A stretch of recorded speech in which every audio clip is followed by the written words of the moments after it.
دنیا میرے آگے میں ایک مرتبہ پھر آپ کا خیر مقدم. میں آپ سے مشتاق منہاج صاحب اسٹریٹ اوے یہ کہہ رہا ہوں کہ دیکھیں میں بار بار ایک بات کو ریپیٹ کر رہا ہوں، اور اس پروگرام میں کم از کم 10-15 مرتبہ اب میں نے کہنا شروع کر دیا ہے. سیاست میں بھائی آلریڈی یہاں پہ خلق خدا جو ہے اس کو جمہوریت کا کوئی اتنا مزہ نہیں آیا. اس کی وجوہات کچھ بھی رہی ہوں گی، گیس، بجلی، پانی، مہنگائی، افراط زر، ٹھیک ہے صاحب. اب اس کے بعد دوسرا یہ ہوا ہے کہ جی یہ سیاستدان بھی جو بس جی بیانات دیتے ہیں. اب میں یہ ذاتی طور پر سمجھتا ہوں کہ ایم کیو ایم کے لیے سیاسی طور پر تقریباً ناممکن ہو جائے گا کہ اب وہ مرحلہ وار، اب وہ صرف یہ کر رہی ہے کہ ایک پوسٹیرٹی کے لیے کہ جی ہم نے غیر جمہوری، ہم نے تو ہر طرح کا موقع دیا، ہم نے ہر طرح کا موقع دیا.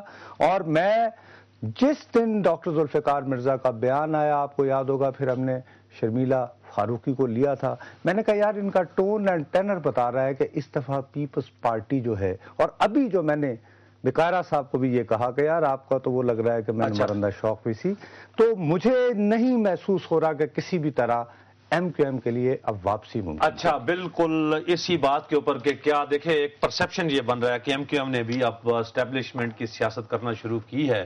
اور جب دیکھیں کہ جے یو آئی کی طرف سے ایک فیصلہ آیا، اب ایم کیو ایم کی طرف سے آیا، دوسری طرف مسلم لیگ نون جو کہ اپوزیشن کی سب سے بڑی جماعت ہے، وہ کسی بھی محاذ آرائی میں یا مہم جوئی میں نہیں جانا چاہتی. کبیر علی واسطی ہمارے سینئر رہنما ہیں مسلم لیگ کے، ان سے بات کرتے ہیں کو دیکھتے ہیں کہ کیا اسٹیبلشمنٹ کسی معاملے پہ آگے آ گئی ہے کہ اب مسلم لیگ نون کی ضرورت نہ ہونے کے باوجود وہ اس میں حصہ نہیں ڈال رہی، لیکن اس کے باوجود پیپلز پارٹی کو ایک دھچکے کے بعد ایک دوسرا دھچکا لگ رہا ہے. السلام علیکم واسطی صاحب. وعلیکم السلام جناب، دونوں صاحبان کو بہت شکریہ. لیکن کیا کہہ رہے ہیں کہ پھر کوئی اسٹیبلشمنٹ کوئی سرگرم کردار ادا کرنے کے لیے سامنے آ گئی ہے؟ نہیں، وہ اس وقت کوئی ایجنسیاں کام نہیں کر رہی. اچھا، اور کوئی آپ کو کیسے پتا چلا اس میں ایکٹیو نہیں ہے؟ نہیں شاہ صاحب، کیسے پتا چلا نہیں کر رہی؟ آپ دیکھیں کوئی کام نہیں، کوئی رول ادا نہیں کر رہی ہے. اب یہ بتائیں نا کہ وزیر اعظم نے 2 وزیر نکالے ہیں، تو کیا اسٹیبلشمنٹ نے ان کو کہا ہے؟ کیا وہ ان کو ایجنٹ ہیں ان کے ایجنسیوں کے؟ نہیں. یا ڈاکٹر ذوالفقار مرزا نے جو تقریر کی ایم کیو ایم کے خلاف، تو کیا وہ ایجنسیوں کے؟ نہیں، ایسا نہیں ہے. بات یہ ہے کہ پیپلز پارٹی نصرت صاحب کو پتا ہے کہ وہ لندن میں رہتے ہیں ایم کیو ایم والے، ٹھیک. اور یہ جو کھیل سارا، یہ جو بساط جمائی تھی، وہ برٹش گورنمنٹ کے ایک سفیر نے، ہائی کمشنر نے یہاں پر، اس نے سارا کھیل. واسطی صاحب آپ نے پیچھے ٹی وی بھی لگایا ہوا ہے، ٹی وی تو بند کریں. مسلم لیگ کاف اس میں حصے دار بنے گی، لیکن مسلم لیگ کاف کو حصہ دینے سے پہلے ان کو ویکینسیز بھی چاہیے، اور یہ بڑی خوبصورت صورتحال بننے والی ہے. ایم کیو ایم تو اب اس صورتحال میں کہ وہ لڑے گی نہیں، کیونکہ اس کو پتا ہے کہ بہت سخت مار پڑے گی اگر وہ لڑے گی.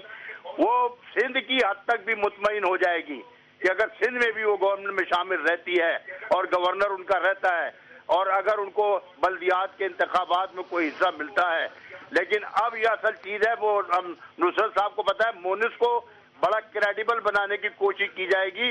اور مونس اصل میں مسئلہ رکا ہوا جو ہے، وہ مونس کو چیف منسٹر بنانے پر رکا ہوا ہے. بہت بہت شکریہ واسطی صاحب، کیونکہ بالکل ہمارے پاس ہم آپ کا تجزیہ مزید لیتے، لیکن نصرت صاحب معاملہ آگے چلے گا. بس پھر آخری میں اس کے بعد میں بریک پہ جا رہا ہوں اور پروگرام کے خاتمے کا اعلان کر رہا ہوں.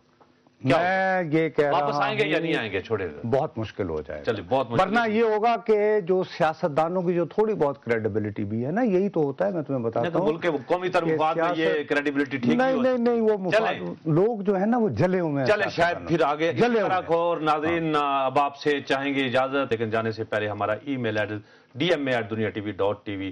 نصرت جاوید اور مشتاق منہاج کو اجازت دیجیے. خدا حافظ.